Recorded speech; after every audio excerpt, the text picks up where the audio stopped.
안녕하십니까. CEO 인사이트 진행을 맡은 임규진입니다. 오늘 첫 방송을 시작으로 앞으로 각계각층의 오피니언 리더들을 모시고 소속 단체나 회사의 경영 노하우, 미래 전략을 재미있게 풀어보는 시간을 갖도록 하겠습니다. 오늘 첫 이야기는 우리나라 AI 대표 회사인 솔트룩스를 알아보는 시간을 마련했습니다. 안녕하세요, 이경일 대표님. 네, 안녕하세요, 사장님.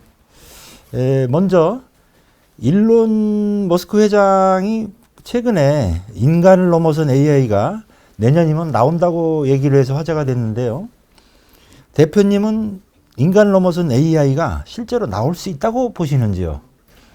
예, 물론 그게 이제 총체적으로 인간을 넘어선다는 의미가 뭔지를 해석을 해봐야 될 텐데요.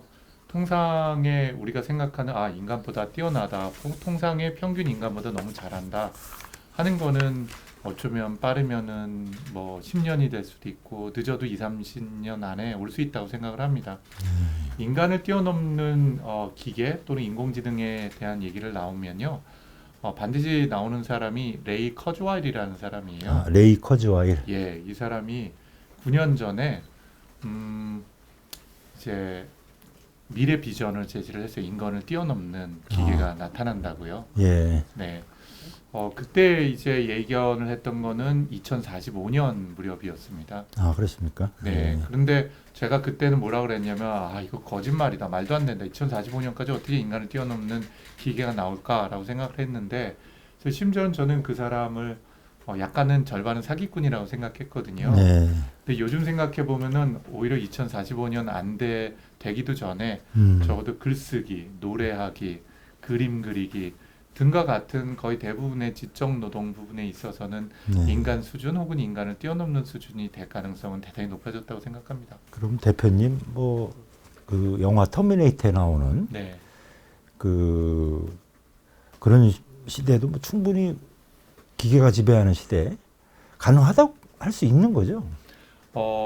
이제 우리한테 달려 있기도 하고요. 네. 지배한다라는 그 의미가 우리한테 주는 중압감이 크니까요. 네. 어쩌면은 예전에 저하고 친했었던 디터 펜젤 박사라는 분을 한국에 모셔서 저희가 대담회를 한 적이 있어요. 네. 어떤 기자분이 저한테 묻더라고요. 저보다는 그분한테 위대한 인공지능은 어떤 인공지능이 될 것 같냐.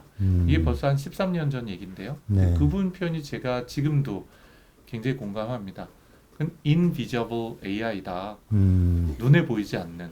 그러니까 사실은 눈에 보이지 않는 손, 이런 것처럼 경제 그리고 또 산업, 정치를 움직이는데 아담 스미스의 스미스처럼요. 인비저블 했네. 네. 그래서 뒤쪽에 있으면서 사회 구조나 또는 사회 여러 영향을 미칠 가능성은 다분히 있다고 생각을 합니다. 네. 그렇기 때문에 어떻게 규제하고 어떻게 관리하고 인간이 통제할 수 있을 것인가 하는 것에 대한 화두는 굉장히 중요하다고 보여집니다. 예. 네. 대표님 아무래도 이제 현실적으로 지금 이제 당장 보면 증권사, 자산운용사, 이제 금융투자업체들이 AI 관련 투자를 많이 하고 있습니다. 네. 실제 그 애널리스트 등 이런 전문 업무 영역에서 좀 AI가 역할을 좀 하고 있는 걸로 알고 있는데요. 지금 실제 AI가 보여주는 역량은 어느 정도 수준인지 좀 궁금하네요. 우선 예를 들자면은 법률 분야로 좀 가보도록 할게요. 네. 법률의 로펌에 좀 큰 데를 가면은 변호사들 밑에는 패러리갈이라고 법률 보조원들이 있습니다. 네. 이 법률 보조원들이 하는 것들은 이제 법률 사례를 조사하거나 근거를 조사하거나 자료를 정리하거나 정리된 자료를 요약하거나 또는 소장이 되거나 기타 문서의 초본을 작성하거나 하는 거죠. 이런 거는 현재 그 패러리갈, 그러니까 다시 얘기해서 법률 보조원 수준으로 왔다고 봐도 되는 거죠. AI가? 예, 네. 그 금융 분야도 마찬가지입니다. 네. 최근 들어서 제가 꽤 큰 컨설팅 회사 사장님 두 분하고 식사를 한 적이 있는데요. 네. 이 컨설팅 회사에서도 현재 거대 언어 모델이라고 그러죠. 챗GPT의 활용도가 급격하게 증가되고 있다고 해요. 예. 금융 컨설팅뿐만 아니라 경영 컨설팅에 이르기까지 예. 그 중에서도 사례 조사를 하고 검색을 하고 검색된 정보들을 분석하고 그걸로 초벌 리포트를 만드는 게 보통 한 달에서 두 달 걸렸다면 지금은 이제 수십 분 미만으로 줄여주는 거죠. 예. 그게 이제 생산성을 극단적으로 높여주니까요. 네. 이렇게 생성 AI를 포함한 것이 조사나 문서 작성 같은 형태에 대해서는 탁월성을 이미 발휘하기 시작했다고 저는 봐지고요. 애널리스트 리포트 같은 거를 작성하는 기준으로 본다면은 지금 그 미국 법인 중에서 구버라고 하는 회사가 있습니다. 고오버의 약자인데요. 네네. 이 회사 같은 경우는 애널리스트들을 위한 리포트를 거대 인공지능이 조사를 합니다. 그래서 두 달에 걸려서 조사하고 리포트를 한 100페이지 리포트를 써야 될 거를 단 5시간 만에 AI가 끝내주거든요. 네. 그리고 그 근거까지 제시를 하고요. 네. 그러니까 그런 생산성 측면에서는 이미 인공지능이 충분히 인간 애널리스트 수준에 도달했다고 봐지면 될 것 같아요. 단 네. 그럼 거기로부터 어떤 의사결정을 할 수 있을 거냐, 인사이트를 얻을 거냐 네. 하는 거는 여전히 사람의 몫으로 보이기는 합니다. 네. 그리고 그게 이제 향후 3년, 5년 동안에 기계가 평균 이상의 애널리스트들의 분석력 그리고 뽑아낸 인사이트들을 넘어설 수 있을 것인가 하는 것들에 대한 도전이 있어 보입니다. 네. 아무래도 이제 관심은 그럼 이제 기존의 애널리스트들은 그럼 AI에서 완전히 대체되는 것이냐 아니면 이제 하는 일이 달라지는 것이냐 뭐 이런 그 생각들이 들 텐데 대표님 보시기에 어떻게 좀 예, 일단은 그 제가 종종 사례를 들은 거이기도 한데요. 택시 기사님들의 선배님들이 누구냐라고 하면은 인력 거꾼일 것 같고요. 네. 그분들의 또 선배가 누구냐 그러면 뭐 마부 네. 이렇게 될 수가 있겠죠. 네. 그러면은 제가 이런 질문을 드립니다. 30년 후에는 택시 기사님들이 여전히 자동차를 운전하고 있을까? 라고 그러면 거의 대부분의 분들이 그건 아닐 것 같다라는 말씀을 하세요. 이미 자율주행 자동차 특히 테슬라 같은 경우는 상당히 잘 다니니까요. 네. 그러면 이제 누군가를 다른 곳으로 보내는 역할을 지원하는 직업 자체가 없어질 거냐라고 한다면은 그럴 수도 있고 그렇지 않을 수도 있다는 생각이 듭니다. 네. 이렇게 단순 노동을 지적 노동을 하면서 반복적으로 실수 없이 하는 일들은 저는 상당 부분이 AI로 대체될 것 같아요. 네. 반복 노동. 예, 그런데 그렇지 않은 영역이 있습니다. 다른 사람하고 협력을 하거나 네. 또 협력한 결과에 따라서 의사결정 방법이 달라져야지 되는데 지적 노동을 발휘하는 직군들이 있습니다. 네. 그 직군들은 일하는 방식이 바뀔 것 같아요. 대표적인 예가 의사나 학교 선생님입니다. 네. 의사 선생님들은 예를 들면 중병에 걸린 환자가 있어도 기껏 3분, 5분도 상담 안 해주시거든요. 네. 왜냐하면 본인이 너무 바쁜 거예요. 처방하고 진단하고 해야 되는 일이 너무 많잖아요. 예, 그러니까 환자들하고 깊이 있는 대화나 환자의 궁금증을 해소해지기는 시간이 부족한 거죠. 그럼 미래는 그렇죠. 어떻게 될까? 네. 인공지능이 진단하고 처방하는 거를 의사 선생님 이상으로 해내겠죠. 심지어는 아마도 수술을 하는 거에 상당 부분도 AI가 큰 지원을 하게 될 겁니다. 네. 그럼 의사 선생님은 어떻게 될까? 지금보다 덜 일을 하실 것 같아요. 일주일에 60시간을 일하신다면 야근까지 하시면서 그럼 지금보다 덜 일하는 40시간을 일하겠죠. 그리고 그 시간들의 상당수를 환자들과 함께 할 것 같아요. 이미 결정된 AI에 의해서 처방되고 분석된 결과를 확인해주고 그리고 그거를 환자들에게 설명해주고 또 환자들이 관련된 확신을 갖고 노력을 할 수 있도록 상담자 역할이 되리라고 봐요. 학교 선생님도 전 똑같이 봅니다. 우리 초등학생이요. 혹시 사장님 한 반에 몇 명 되는 줄 아세요? 요즘요? 한 2, 30명 된다고 들었는데. 아닙니다. 초등학생은요. 예. 20명도 안 돼요. 아, 예. 한 반이 15명 이렇습니다. 예. 큰일 났죠. 우리 예. 대한민국이요. 뭐 사장님 때도 그렇지만 저희 때는 한 반에 60명에서 그렇죠. 70명 있었고 초등학교는 오전반, 오후반 따로 있었지 맞습니다. 않습니까? 예. 그렇겠습니다. 근데 이제는 한 반에 15명밖에 안 돼요. 그런데 그 아이들 고등학교 되면 아마 15명 중에서 10명은 아마 수업 시간에 졸고 있을 거요. 예. 왜냐하면 수학을 가르친다 그러면 자고 있는 10명 중에 5명은 다 알아서 자고 네. 선행학습을 했으니까 나머지 네. 5명은 무슨 말인지 이해 못해서 수포해서 자는 거죠. 네. AI가 도입된다는 얘기는 그러면 AI가 아마 AI 튜터가 나와서 각 개인별로 학습을 시키게 될 거예요. 교과서도 개인별로 다 새로 만들어지게 되겠죠. 그리고 개인의 꿈에 따라 연예인이 되는데 꼭 수학 미적분 해야 되나요? 그렇죠. 예, 이 맞춤형 커리큘럼이 만들어질 것 같아요. 그럼 선생님은 아마도 그것들을 그런 과정을 코칭해주고 학생들의 어려움을 상담해주고 미래 성장에 대한 꿈을 같이 나누는 역할을 하게 될 것 같습니다. 네. 기자의 역할도 애널리스트의 역할도 저는 그렇게 될 것 같아요. 네. 지금 애널리스트가 하는 역할을 보면 조사하고 본인 공부가 먼저 돼야 돼요. 예를 들면 인공지능에서 이번에 라마3라는 게 새로 나왔는데 그게 어떤 영향을 끼치냐. 그럼 라마3가 뭔지를 알아야 되고 그 기술을 이해해야지 뭔가 분석도 하고 또 인터뷰도 해보고 하겠죠. 네.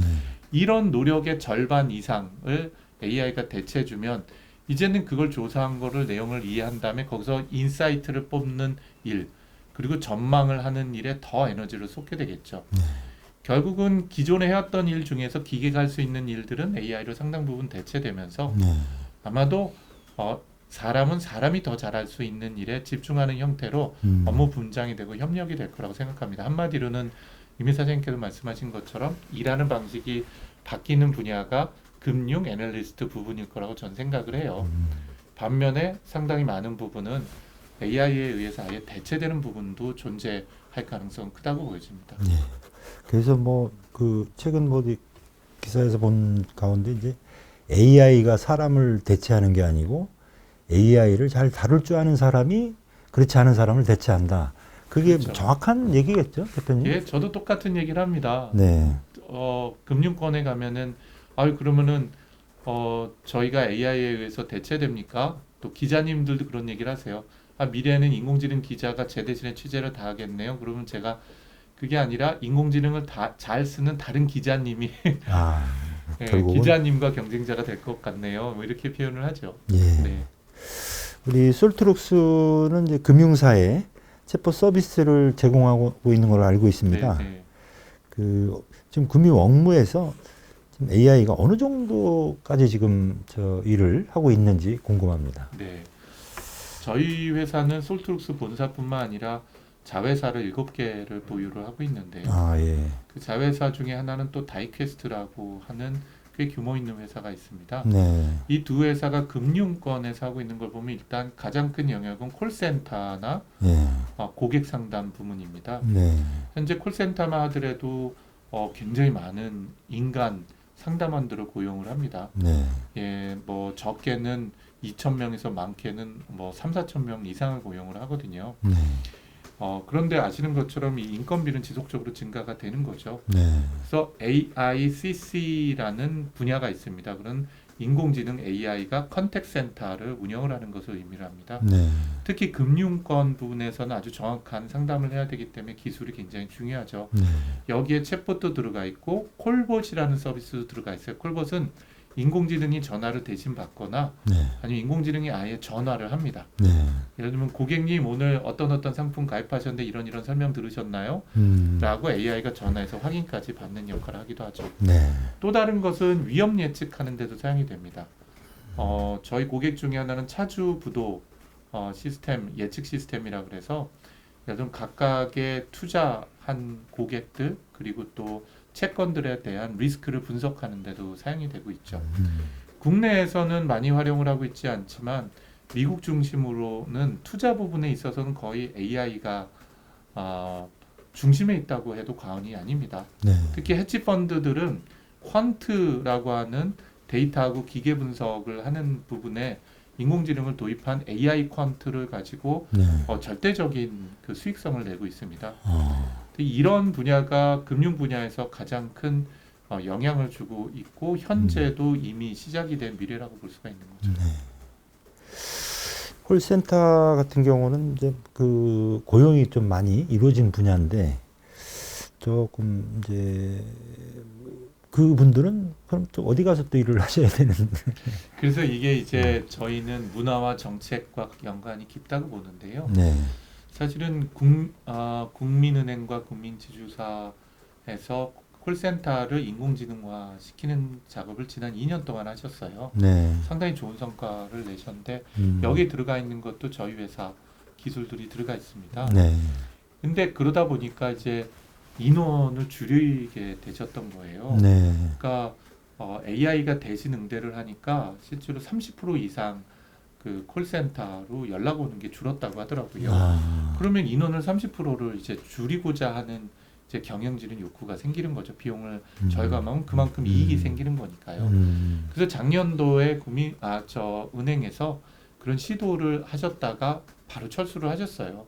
그러니까 인원수를 줄이려고 하다가 그분들을 직무 재배치를 하셨다고 예. 제가 들었습니다. 고용 안정도 역시 중요하니까요. 중요한 거죠. 예. 그런데 전혀 다른 조직이 있습니다. 예를 들면 NH농협 같은 그룹은요. 인공지능 기술을 도입을 해서 실제로 상담사들의 여유가 많이 생겼습니다. 예. 그러면 상담사의 수를 줄이기보다는 그쪽의 네. 정책 중에 하나는 그 상담사가 더 친절하고 아. 더 깊게 상담을 하도록 하는 거죠. 그 아. 고객 만족도를 증가시키기 위해서. 네. 예. 그래서 저는 저희들이 해왔던 게 시간을 쫓기면서 비용을 쫓아오는 거에 급급하는 산업이었다면 AI가 그 비용을 더 줄이는 방법으로 갈 수도 있지만 AI가 반복 업무를 대신함으로써 인간은 더 의미 있고 네. 더 창의적이고 또 더 고객 밀착돼서 고객의 만족감을 높이는 일을 할 수도 네. 있다고 생각합니다. 예. 그건 이제 경영진의 선택이 되겠죠. 예. 그 어떤 해법 중에 하나를 본 것 같습니다. AI 네. 도입에 따른 우려하는 부분들에 네. 있어서 기존 일자리 문제에 대한 굉장히 좋은 해법이 아닌가 싶습니다. 그 알고리즘 투자 이제 퀀트가 네. 그 로봇 어드바이저로 진화를 하고 증권사들이 이제 아까 앞서 말씀하셨던 이제 미국 회사들은 이걸로 이제 큰 수익을 내고 있다고 이제 네. 말씀하셨지 않습니까? 국내 이제 증권사들도 좀 그 많이 도입하고 있죠. 여러 가지 그 중요한 그 도전 과제가 있는데요. 그 세 가지 중에 첫 번째가 바로 데이터입니다. 아, 데이터. 예. 예. 월스트리트에 있는 IB 은행들하고 그 다음에 헤지펀드들은 어마어마한 데이터를 수집하고 그 사오기까지 하는 거죠. 뭐 돈 많이 내는 데는 거의 1년에 1조 원에 가까운 데이터를 생성하거나 사와서 기계한테 학습할 수 있도록 하는 것들이 존재를 하기도 합니다. 네. 두 번째 또 중요한 도전 과제 중에 하나는 규제 문제예요. 아, 규제. 예. 예. 우리나라 같은 경우는 초초초 단타 매매 이런 거 제가 안 되는 걸로 알고 있거든요. 네. 그건 이제 일반 소비자를 위해서 시장을 보호하기 참 중요한데 지금 미국은 됩니다. 그러니까 사람은 기껏해야 거래를 뭐 5초, 10초에 하나씩 하기도 어렵잖아요. 그렇죠. 단타 매매는요. 예. 근데 기계가 1초에 100만 번씩 거래를 합니다. 선물을 사고 팔고 주식을 사고 현물을 사고 뭐 이런 여러 가지 행동을 하는 거죠. 그러니까 자기가 그 알고리즘에 따라서 막대한 자금을 굴리면서 할 수 있는 거죠. 마지막 세 번째가 이제 매스 문제인데요. 우리나라는 기껏 하루에 뭐 흔들려고 하는 그 자산 규모가 뭐 몇백억에서 몇천억만 하더라도 특정 종목이나 주가는 크게 흔들 수가 있잖아요. 네. 근데 아시는 것처럼 월가 IB들하고 헤지펀드들은 수조에서 수십조 단위를 움직이니까요. 네.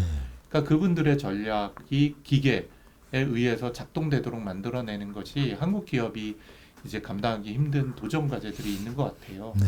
그럼 우리 금융기관들은 어떻게 거기에 도전에 맞서서 해야 되는지, 뭐 AI만이 정답은 아닐 텐데요. 저희만의 해답을 찾아가는 과정이 아마 짧으면 5년, 길게 10년 안에 해내지 않으면은 이 한국이 싱가포르나 홍콩하고 비교해서도 사실은 금융 선진국이라고 보기는 좀 어렵다고 그렇죠. 보는데 그렇습니다. 미국이나 뉴욕이나 특히 런던 기준으로 본다면 참 큰 차이를 보이지 않습니까? 네. 그 격차가 더 벌어지기 전에 노력해야 되는 게 굉장히 중요하다고 저는 보여집니다. 이제 AI 도입 과정에서 아무래도 이제 금융은 신뢰성 문제가 좀 큰데요. 맞습니다. 이 인공지능, 오작동 뭐 이런 걸로 이제 투자 피해가 발생할 수 있지 않느냐는 우려도 굉장히 큰데 어떻게 생각하시는지? 그건 사실입니다. 네. 그래서 적절한 그 제도 마련하고 규제 마련도 반드시 필요하다고 보여집니다. 네. 그 중에서도 투자자 보호를 위해서는 징벌적 배상 그리고 또 AI 시스템에 대한 안정성을 보장을 해야지 되는 것이 서비스 제공업체들과 기술 제공업체들에게 요구가 이미 되기 시작을 했습니다. 네.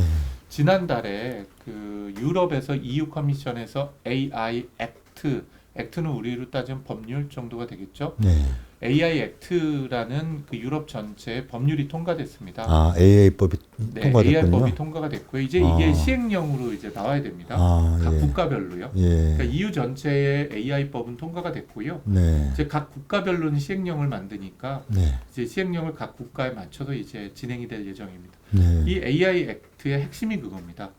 인공지능을 만드는 기업과 연구소들은 첫 번째 그 인공지능이 안전하다는 것을 검증해야 되고 투명성을 보장해야지 되고 안전하게 사용될 수 있는 체계를 제공해야 되고 그것을 언제 어느 때라도 이 인공지능이 어떻게 만들어지고 어떤 데이터를 학습했고 어떤 알고리즘으로 했고 어떤 리스크가 있는지를 사회적으로 요구할 때 그거에 대한 답변을 해야 된다 하는 투명성과 안정성에 대한 걸 굉장히 강력하게 요구한 게 바로 유럽의 AI 액트라고 볼 수가 있고요. 네. 이런 형태의 규제는 전 세계적으로 퍼져나갈 거라고 생각됩니다. 조만간 네. 우리나라도 아마 네. 되겠죠. 지금 이미 그 몇몇 조직에서 AI 액트를 벤치마킹을 하고 지금 검토를 하고 있습니다. 아마 예. 이번에 새 국회가 꾸려지게 되면 그 중에 하나가 이제 안전한 AI를 사용을 하기 위한 인공지능 개발에 할 거고요.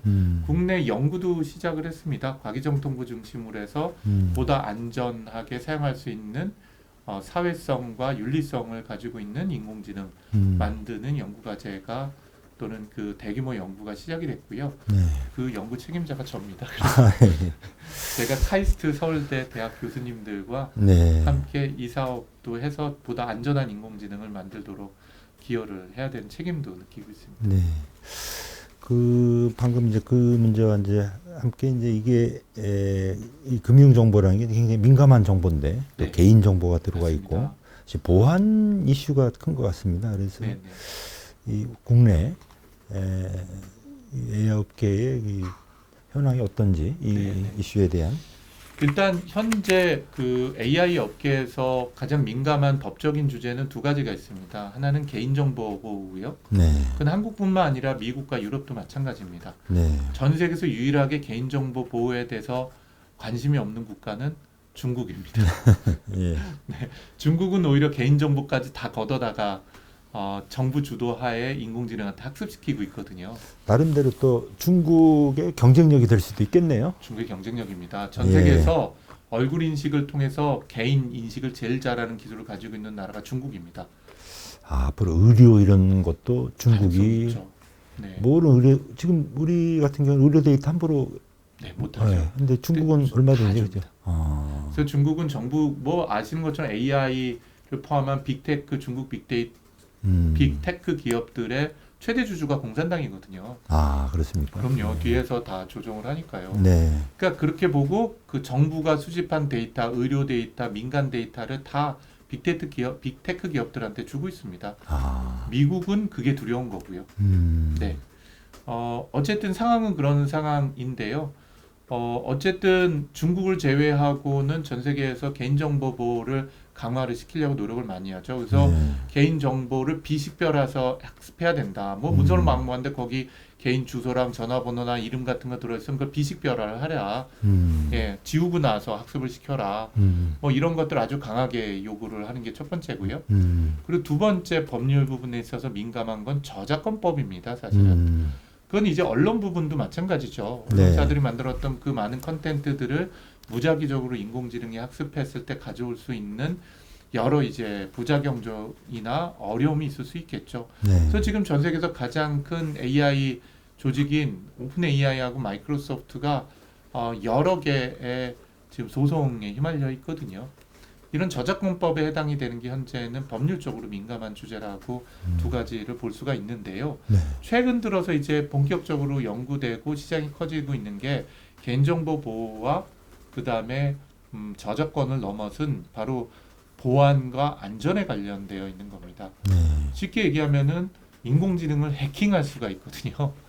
그 인공지능이 해커에 의해서 조작된 답변을 하도록 만들거나 유도할 수 있도록 하는 게 가능한 거죠. 그래서 인공지능 맨 위에 꼭대기에다가 안전한 인공지능을 만들고 해커로부터 방지할 수 있도록 하는 기술을 만들어서 공급하려고 하는 기업들이 작년부터 빠르게 창업을 하고 성장을 하고 있기도 합니다. 이 시장도 아마 지금이야 인공지능 자체를 만들어서 놀라움을 주는 거에 집중이 돼 있다면 3년, 5년 후에 이게 산업 전반으로 다 커져 나가면 어떻게 이걸 신뢰하고 믿을 수 있고 안정을 보장할 수 있을 건가 하는 사이버 시큐리티를 포함을 한 보안 문제도 굉장히 중요한 시장이 되리라고 보입니다. 과거 그 환경 규제가 우리나라도 80년대, 90년대 하면서 관련 산업이 성장하듯이 그렇죠. 예. 네네. 규제가 또 한편으로는 산업을 만드는. 네네. 암만 해도 이제 아까 그 대표님 스탠포드 AI 이제 거기 순위에서도 이제 굉장히 저희가 뒤진 걸로 나타나 있는데 이 AI 산업을 시장에만 맡기기는 어려운 것 같습니다. 이제 국가 차원의 네. 지원도 필요할 것 같고 이게 또 어떻게 보면 앞으로 한국 경제의 어떤 경쟁력을 좌우하는 요소가 될 텐데요. 네네. 좀 국가 차원에서 이게 좀 그 지원 체계를 좀 어떻게 좀 갖춰나가야 될지 좀 네. 예. 우선은 저는 일단 큰 전제부터 말씀드리면 대한민국 국가와 정부 경쟁력이 대단히 높다고 봅니다. 아 예. 제가 EU 커미션 자문위원도 좀 상당 기간 했었고요. 네. 미국 프로젝트도 미국 회사들하고 해봤거든요. 근데 저는 대한민국 공무원분들하고 정부가 상당히 유능하다고 저는 믿고 있습니다. 네. 실제로 우리가 봤을 때는 공무원분들이나 아니면은 정부가 무능하다고 보여지고 문제가 많다고 보여지는데 그거는 대한민국 국민이 정부나 공무원분보다 더 탁월하기 때문인 거고요. 전 세계적으로 봤을 때는 저는 네. 대한민국 정부나 공무원들 상당히 경쟁력 있고 훌륭하게 일을 해왔다고 보고요. 그럼에도 불구하고 대한민국은 세 가지 측면에서 상당히 부족함이 있습니다. 첫 번째 혹시 사장님 한국에서 상장 기업의 창업자나 상장 기업의 대표 중에서 외국인 보셨습니까? 거의 못 본 것 같습니다. 네, 창업자 중에서는 저는 한 번도 못 뵀고요. 네. 대표 중에서도 거의 없다고 지금 네. 봐야겠죠. 예, 예. 그러면 현재 구글의 대표이사가 누구냐 회장이? 인도분 아닙니까? 인도분이. 마이크로소프트가 누구냐? 거기도 인도분입니다. 예. 엔비디아는 어디냐? 대만 분이세요. AMD는 어디냐? 대만 분이세요. 쉽게 말씀드리면 정말 잘 나가는 큰 기업들을 이끌거나 창업하신 분들이 미국 같은 경우는 외국에서 온 천재 같은 친구들이 모이는 거죠. 그리고 거기서 창업하고 돈을 벌고 고용을 창출하고 세상을 지배해요. 근데 대한민국은 말이 반도지 사실은 섬나라잖아요. 북한이 있으니까요. 뭐 육지를 통해서 어디 갈 수가 있나요? 다 비행기 타야 되니까 섬나라인데 그럼에도 불구하고 과연 똑똑한 사람들이 한국에 와서 한국 시장에서 한국 기술과 한국에서 고용 창출할 수 있는 목표를 가지기는 어려운 것 같아요. 네. 언어 문제, 문화 문제, 자금 문제 등등을 포함해서요. 전 정부가 해야 되는 것 중에 하나가 단일 민족, 단일 문화 이게 이제 더 이상 경쟁력의 본질은 아닌 것 같아요. 네. 다이버시티가 중요해지고 있고 다양성에 기반한 그 혁신적인 노력들 네. 그리고 다학제적인 고민들 네. 그러려면 하버드가 그러듯이 스탠포드가 그러듯이 거기서 학생들을 뽑을 때 보면은 여러 인종을 여러 성별을 돈만 있다고 해서 가난한 게 아니라 가난한 사람까지 굉장히 다양한 다이버시티를 만들려고 노력하잖아요. 네. 그런 것처럼 현재 한국이 가지고 있는 호모지니어티 그러니까 단일화된 것들을 어떻게 다양성을 확보해서 혁신을 만들어내는 사회구조로 바꿀 수 있냐는 것도 중요하고요. 네. 지금 농촌이나 아니면은 어디 공장지대에 가면 외국인이 진짜 많잖아요. 그렇습니다. 그런 분들만 모시고 올 게 아니라 대한민국을 혁신하고 산업구조를 개편하고 돈도 벌 수 있고 큰 기업을 양성할 수 있는 사람들이 힘을 낼 수 있고 그 기반을 만들 수 있는 국가로 정책 전환을 하지 않으면 문제는 20년 후에도 제가 뵙기에는 사장님과 저는 참 안타깝게도 잘 죽지를 않아요. 건강하실 거라고 믿습니다. 예. 근데 20년 후에 저희 아이들은 어떻게 돼 있을까? 그럼 60세부터 100세의 인구는 지금보다 20년 후에 딱 2배가 되거든요. 네. 근데 20세부터 60세 인구의 지금이 60%가 되고요. 30년 후는 지금의 절반이 됩니다. 그렇죠. 인구 수는 거의 똑같은데요. 초고령층이 2배로 늘고 노동층은 절반으로 줄어들어요. 네. 단순히 이민의 문제는 아닙니다만은 이 문제는 굉장히 중요하고 특히 AI 같이 혁신적으로 발전하는 데에 필요한 인재들이 한국에서 뜻을 펼 수 있는 방법들을 같이 정부에서 고민해야 된다고 생각하고요. 두 번째는요. 공통 인프라스트럭처입니다. 인프라스트럭처. 대한민국이 이렇게 발전하게 되는 데는 정부 역할이 굉장히 컸죠. 네, 맞습니다. 첫 번째, 저는 이건 진실이라고 믿습니다만은 미국이나 다른 데서 원조를 받아서 도로 닦고 그리고 우리 가발 만들고 하는 공장 만들기 시작을 했죠. 그리고 나서 베트남 전쟁을 하면서 돈 가져와서 제가 알고 있기로는 경부 고속도로 깔았다고 알고 있기도 합니다. 네. 공항을 만들고요. 이런 사회 기반 자산인 인프라스트럭처는 정부가 해줘야 될 일인데요. 지금 그러면 AI에서 인프라스트럭처가 뭐냐? 그러면 AI IDC입니다. 네, IDC는 이제 데이터 센터죠. 근데 인공지능 전용 데이터 센터가 필요해요. 근데 이거를 민간에서만 맡겨서는 제가 보기에는 그 비용 이런 것도 감당하기 힘들죠. 그래서 그걸 더 비용을 낮춰주면서 시장 경쟁력을 가질 수 있도록 하는 거를 정부하고 힘을 합쳐야 됩니다. 예를 들자면 땅 같은 것은 정부에서 제공을 해서 네. 토지 매입 비용을 낮추면서 건물은 민간에서 짓도록 하고 네. 장비와 같은 것들은 공동개발 R&D를 해서 미래 발전할 수 있도록 하는 형태의 마진물을 제공하는 것이 대단히 필요하다고 생각합니다. 두 번째 인프라스트럭처는 전기입니다. 예. 현재 큰 IDC 하나가요. 우리나라 춘천시 전체 전기 지민들이 전기 쓰는 것하고 동일할 정도로 전기를 많이 사용하고요. 네. 향후에는 그게 더 늘어날 거라고 봐져요. 그러면 전기를 더 어떻게 값싸게 안전하게 제공할 수 있냐는 것도 굉장히 중요한 도전 과제가 되는 거죠. 네. 마지막은 원천 기술 R&D 부분은 여전히 투자가 돼야 되겠죠. 네. 올해 이제 R&D 예산이 30% 삭감된 걸로 굉장히 많은 이슈가 있었고 내년도는 이제 원상 회복을 하고 AI는 더 늘린다고 하긴 합니다. 네. 그러면 인공지능이 인공지능 기술 하나일까요? 아닙니다. 반도체는 화학과 물리학의 결과물이고요. 네. 네. 그 다음에 AI 알고리즘은 수학입니다. 예, 이렇게 원천 기술과 순수 과학에 해당이 되는 경쟁력은 여전히 중요한 것이죠. 네. 이런 투자는 민간에서 하기 어렵기 때문에 정부 쪽에서 네. 결단력 있는 투자와 고민이 필요하지 않나 싶은 생각이 듭니다. 네. 앞으로 지금 솔트룩스가 AI 분야에서 굉장히 선도 업체로 이렇게 꼽히고 있습니다. 그래서 앞으로 이제 어떤 분야에 또 좀 주력하시면서 발전시켜 나갈 계획이신지. 네. 네. 솔트룩스는 자회사들을 포함해서 대략 600명의 직원이 있는 회사입니다. 네.